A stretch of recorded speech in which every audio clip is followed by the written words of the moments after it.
Songo na botombo songo na bali agina bali alegina tunga ai aule bakar ka iyo kina haura magina ka iyo bang agina nga i ngani tongo au tolawani o dovia au musu na isele hanga hena basonga au kai to bang agina ina mo kisoro magina ka iyo erua ka rauti bai mata lala hena olniki kara ko ilawani sa tambi ko maya tunga ka iyo aku makete ni buli agi yung may sapsap to bay mo tin arnabi le mo den tunga horoi adana ko kiombo hena bula de boto nambasina ono le buli agi sari sapsap makani garoro bia mo wari agina ayanga ni ku mo bakari aka iyo ni to le tarka iyo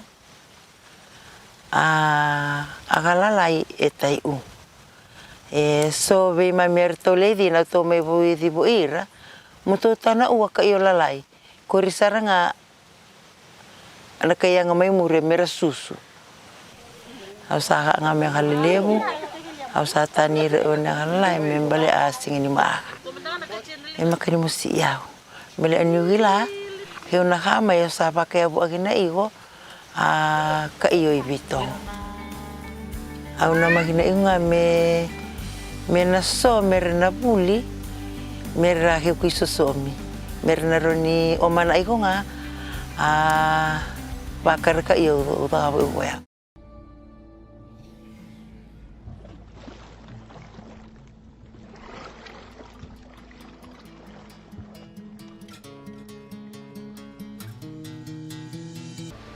I enjoy spearfishing compared to the other fishing methods as it is definitely real sustainable and you get to get out there and target specific species that you want. I will only shoot enough for that night, so say get out there, shoot 5 pipi for the family and yeah.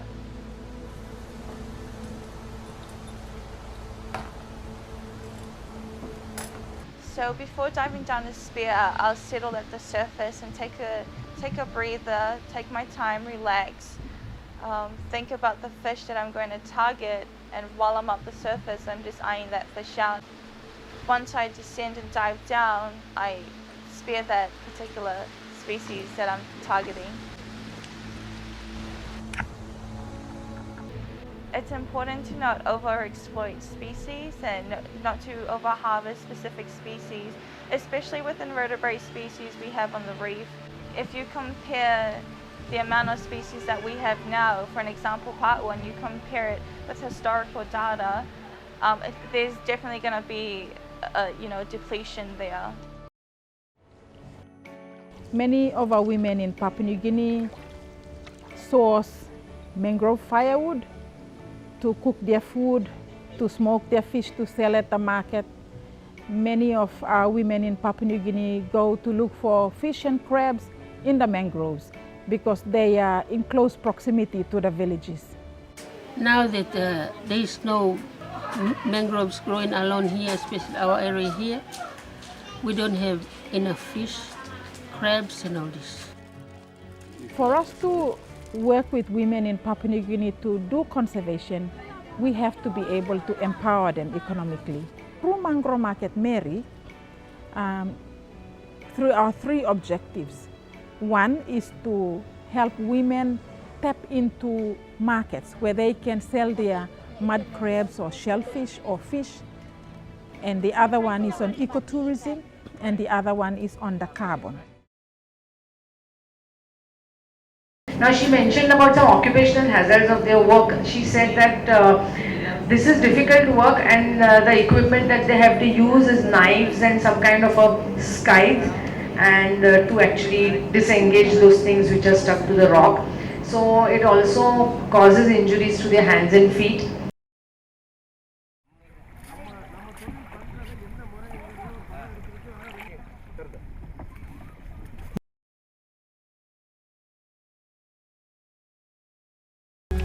அப்படியாத்து படவுனது நான் மறு யாரும் படித்துலாம் தெரியல நாங்களாம் கூட்டி போய் பறவையில் விடுவாங்க இவ்வளோ தண்ணிக்கு விடுவாங்க அவ்வளோ தண்ணிக்கிலே அக்கணும் அதுக்கு பின்னாடி தான் நீஞ்சி பழக முடியும் Their equipment is minimal. They wear rubber slippers or sometimes a flipper on one foot. Rags from old saris are wrapped around their fingers to prevent injury. Arriving, the women take a deep breath and dive into the cloudy waters to handpick seaweed. அது தெரிஞ்சவங்க கூட்டிட்டு போவாங்க. கூட்டிட்டு போய் நாங்க பதறிக்கிட்டு தான் இறங்குவோம். ரொம்ப பயமா இருக்கும். ரொம்ப பயமா இருக்கும் இறங்குவோம். அப்போலாம் நாங்க ஓடி போனது முக்குளிச்சலாம் எடுக்க முடியாது எங்கனால. சும்மா முக்குளிச்சு எடுக்க முடியாத அளவுக்கு இது பண்ணிட்டு எடுப்போம். அப்படி கொஞ்சம் கொஞ்சமா பழகுனோம். கொஞ்சம் கொஞ்சமா பழகிட்டோம். இப்போ நல்லா கடக்குளிக்க பழகிட்டோம். Each woman holds her breath while she searches underwater for 1 or 2 minutes at a time. Here their world is a turbid green cave. Areas with rocks, dead coral, stones and pebbles are alive with seaweed. Our challenges in Ghana here as a fishmonger, we the women, when we buy the net for the men, fishermen over there, they don't pay us.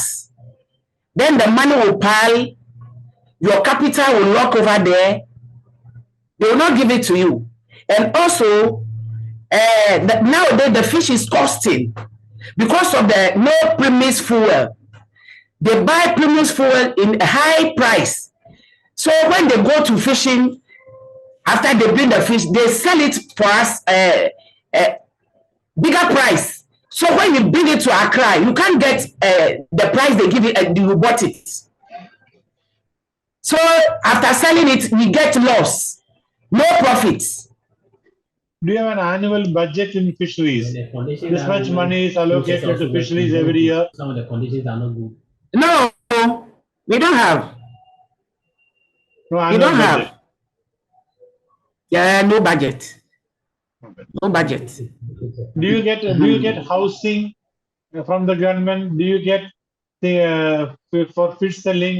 Do you get ice boxes? Do you get refrigerator from the government?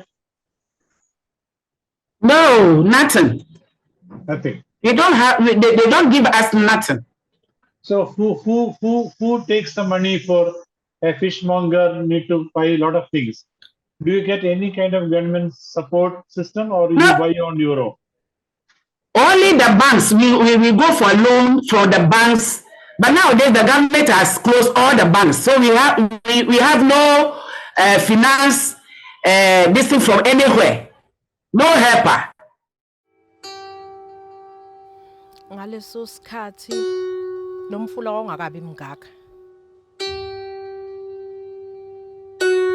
Ngoba umuzi wakithi wokuqala uphakathi nje la kunomfula khona sasihlala lapho kusengenamanzana nje amancane.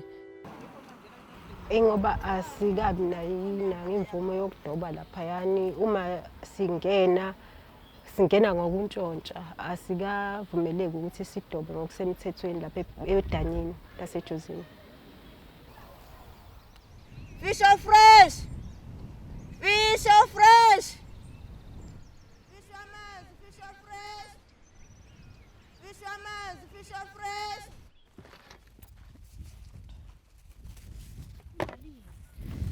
Khona matheni.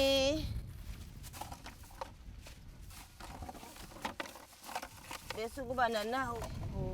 Yebo. Okudobeni ke angidobi, ngiyawuthenga ufish ngenxa ukuthi ngiyasaba ungena emfuleni. Emfuleni kuneyinkinga eziningi abafana ababhekana nazo. Emfuleni lapha bangena khona abafana abahlukumezeka, baye bathathelwa amanethi, bathathelwe izikepe.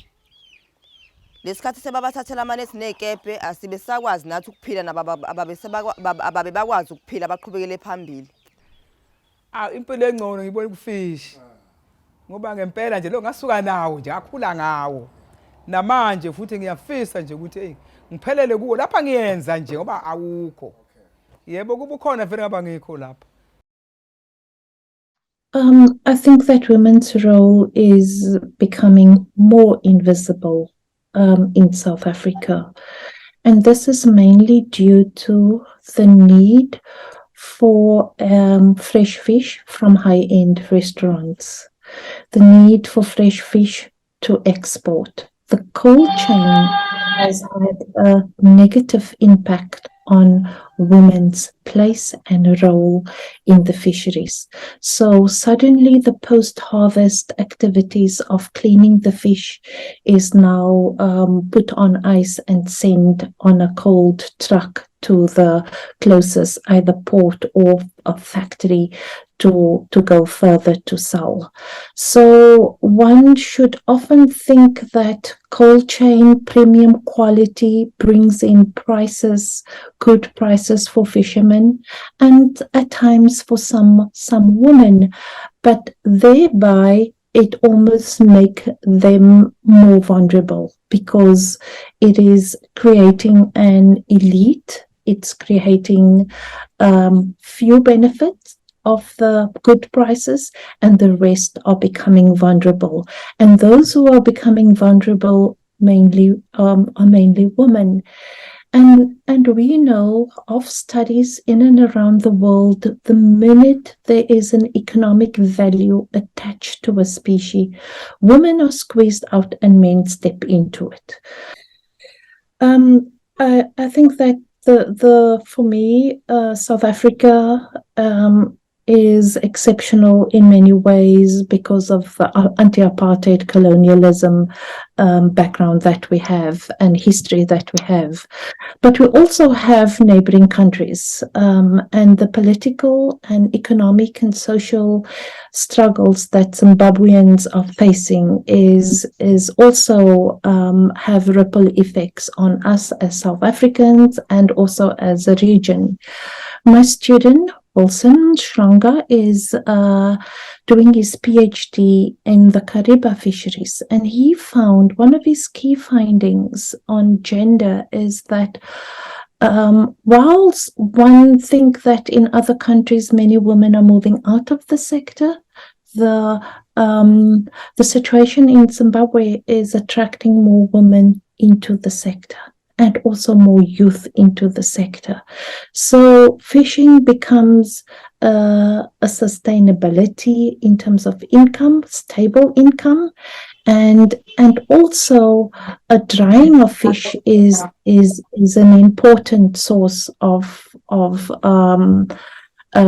more particularly the carpenter fisheries that people consume. So that fishery and the sale of that fishery and the value added is more and more women and young people are moving into the industry, which I think is good, but then we also need to look at the other factors as to why this is the case. In Mexico, women can be included in fishing organizations just as men. But the reality is that this is not happening because of cultural dominant mindsets. So we don't find a lot of fishing organizations where women are dominant along Mexico. This has been changing for the last maybe 5 to 10 years, but it's mostly very recent, where some women are starting to get organized in their communities and they are starting to organize themselves amongst fishing cooperatives, which is the most common form of organization in Mexico. So they are starting to have these areas where women build their own cooperatives, and then they have a better stake in making the decisions and provide and raising their voices. But we're still lacking mixed cooperatives in terms of gender, which is ultimately one of the best approaches, because once you get women and men to work together, both realize the value of each other and start to work towards that recognition together instead of competing. So the first challenge facing women in African artisanal fisheries is access to fish as raw material. In Côte d'Ivoire, it must be said that the period during which fish is landed by artisanal fishers is very short, from August to October. It is during these 3 months that women have to earn enough to live on for the whole year. It is also with the profits from these few months that the women pay for their children's education. Today, our access to fish is becoming increasingly limited. Firstly, there are the illegal activities of industrial boats of foreign origin. In Côte d'Ivoire, these are mainly Chinese and Korean boats. Sometimes they fish without a license, or sometimes they fish with a license, but in areas normally reserved for artisanal fishing, which is illegal. They scrape the sea bottom, come very close to the coast, sometimes even in marine protected areas, and destroy everything. They fish a lot of juveniles too. Sometimes they land the juveniles for the local market. But 2, 3 of these little fish don't even make a meal, whereas one of these fish, if it had been able to grow, could feed a person very well. But there are also changes linked to global warming. Fish that fishermen used to catch at a certain time of the year no longer come to that fishing area, or only in smaller quantities. All of this means that women have access to less fish to process and may have less reserves to live on during the months when there are very few catches from artisanal fishing. This disrupts everything in the family. Some of the challenges that we face really is more on the social protection side, more so than markets, because in most of our Caribbean islands, our fish is sold locally. The large pelagics, in here, especially here in Barbados and Trinidad, those are, and I think Grenada, those are exported. That would be like the tuna lake species, right? But the small pelagics are mostly sold locally, and most of our markets are local. So in most of the times, we don't really have challenges per se in terms of the markets, because our markets are all local consumers. And so we supply to the restaurants and supermarkets and household consumers and those those type of people. So we don't really have that type of market.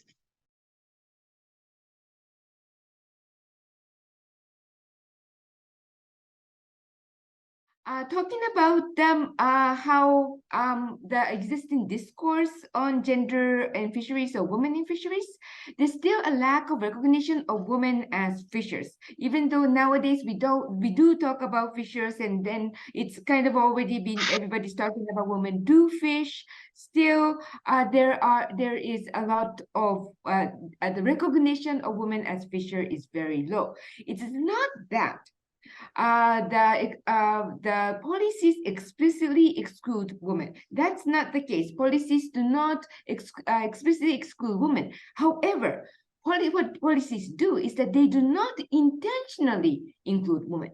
So they do not kind of consciously try to include women. They don't do it inclusively. They just say neutral. But neutral would automatically exclude women. So that is the problem in many of the fisheries policy. So, like for example, in Thailand, all fishers are registered in the fisheries group. But then being a member of this kind of fisheries group, you need to be a boat owner. Okay, so and then who is the boat owner? The boat owners, all of the boat owners are men. So that means that automatically fisheries group members become men. So you see, it's like this. So it's not that it is not the laws and regulations are trying to exclude women, but because they do not recognize what are the gender division of labor or what are the resource allocation differences between women and men. So that's why sometimes women do get Okay.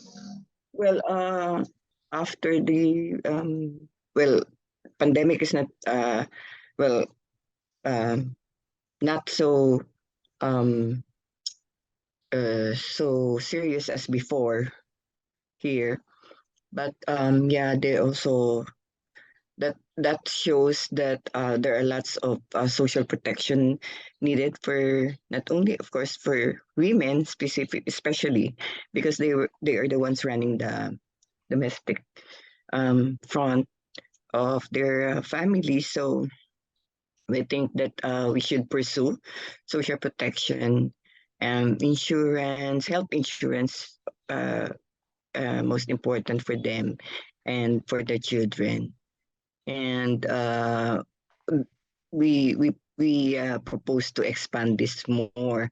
And for the access to resources, there are lots of conversion of use of water use happening here, and most of these areas are being utilized by women. Mangroves, the nearshore areas were being reclaimed, and many mining permits are being approved by the government. No, not only mining of natural resources, but also seabed quarrying. We call it seabed quarrying. So this affects most of this affect most of the resources that are being utilized by or being accessed by women.